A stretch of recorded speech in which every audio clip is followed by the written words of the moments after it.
Hello everybody, if it's your first time with us today, welcome, and if you've been here before, welcome back. Today we're going to be continuing our series on tactics, and today the tactic we're going to be looking at is removing the defender. When we talk about removing the defender, well, it pretty well means exactly that. We're looking for moments in the position where our opponent has a piece which is tied down to protecting another piece or a certain square that we want to take control of, and we're simply going to remove that piece doing the defense. We're going to capture it. That way we can gain control of the other square. So let's go ahead and take a look at our first position here and see what's going on. We've got the white pieces in this first position, and black's pieces are a little bit awkward. You'll notice his bishop is defending his rook on d6, which is facing off against ours, and his rook is defending his knight on f6, which is under attack from the b2 bishop. So how can we make a move here which is going to remove one of these defenders so that we can gain some material? Go ahead, take a minute to pause the video if you need to think about it, and we'll go ahead and show you the solution here. So for white, the move we're going to make here, we're going to play rook takes d6.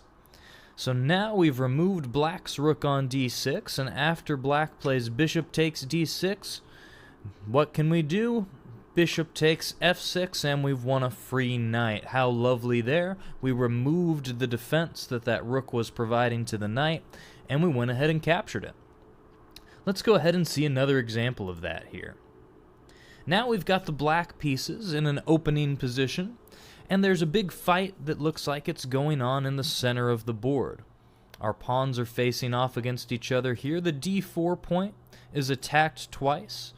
Black's knight and pawn are both fighting for that square, but it's defended twice by white's knight and white's queen as well. So we can't really capture and gain anything there at the moment. But how can we get rid of one of the pieces that white is using to help control that square? How can we win this fight in the center? Well, same idea again. What piece was defending the center?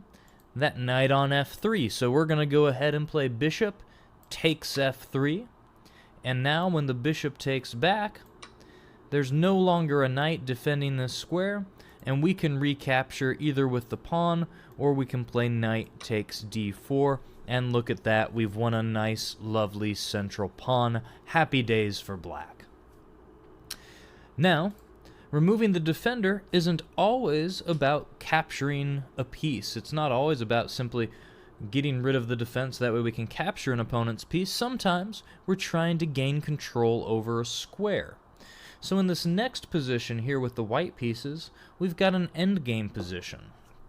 What do we want to have happen here for white? Well, black has his knight on c8 and his king on b8, and both of them are defending this a7 square, right? White would love to be able to play a7, a8, make a queen. So what's the idea here? What can white do to remove that defense in order to free up his ability to win this endgame? Well, this time it's going to be bishop captures c8. So now we've taken that knight. The knight is no longer controlling a7. And if king takes c8, what's our move here? How do we follow up?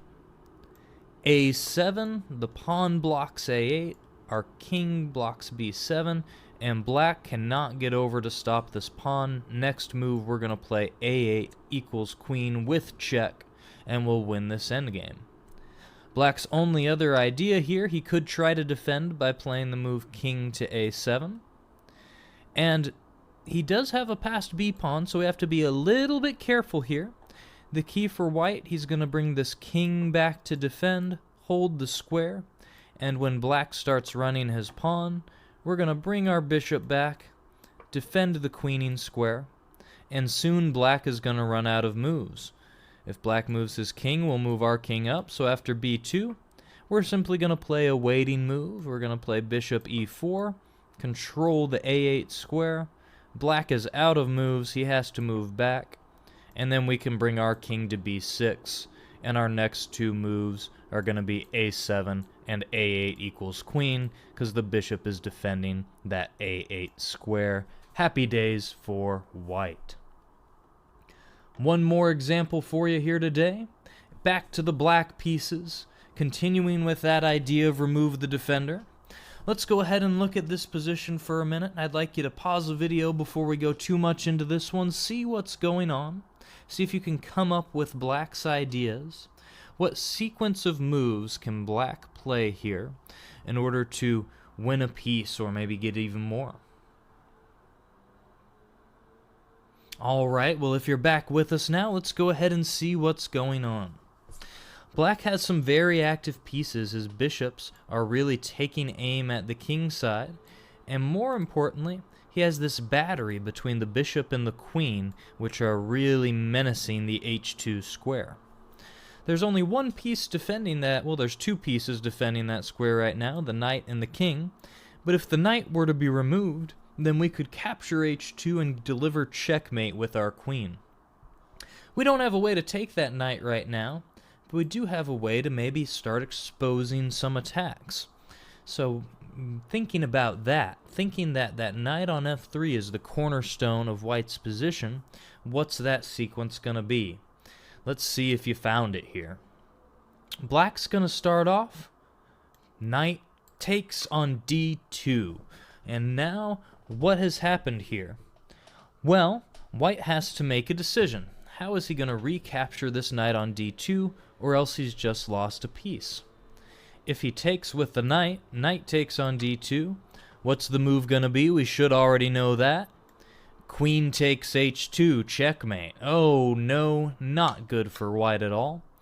So of course he's going to want to play queen takes on d2, and now, removing the defender, how do we get rid of that defensive piece?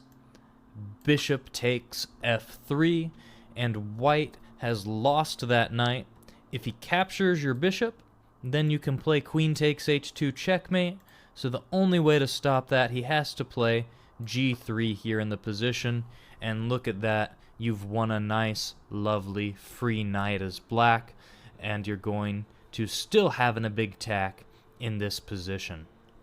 So that's how we remove the defender, how we try to fight for those big squares. Any square or piece we're looking to capture, we always want to think, what's defending it? Do I have a way to remove that critical defense? That way I can make the big breakthrough and gain the advantage I need. If you have any questions, be sure to leave them in the comment sections below, and I look forward to seeing you pick apart those opponents' defenses and have many wins in your games to come. Best of luck.